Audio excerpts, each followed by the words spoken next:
Voici les 3 coureurs les plus forts des 3 premiers jours du Tour de l'Ain.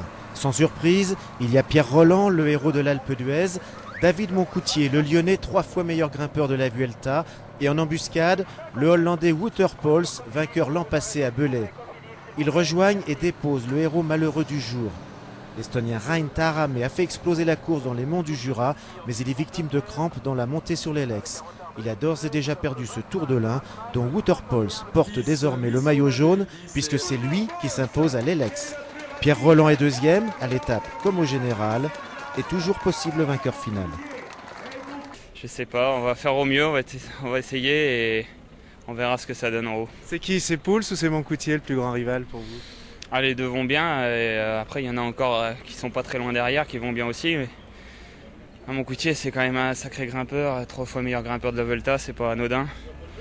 Donc il y a de la concurrence.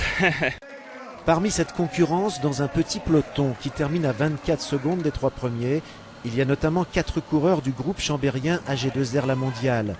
Les Lyonnais Jean-Christophe Perrault et Hubert Dupont, plus 2 anciens vainqueurs du Tour de l'Ain, John Gadret et le Stéphanois Cyril Dessel, qui revient au premier plan. Tout est possible, on n'a pas le droit de baisser les bras aujourd'hui et on partira avec des ambitions élevées demain.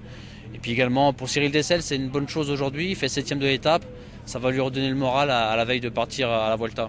Cette étape a également été marquée par le numéro du Hollandais John Hougerland, premier au sommet des 3 premiers cols et meilleur grimpeur de ce Tour de l'Ain. Hougerland est celui qui avait été projeté par une voiture dans les Barbelés lors du dernier Tour de France.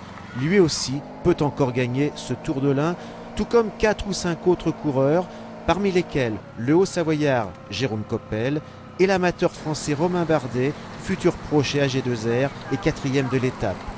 Cette étape fut folle de bout en bout, le Grand Colombier promet encore de belles choses.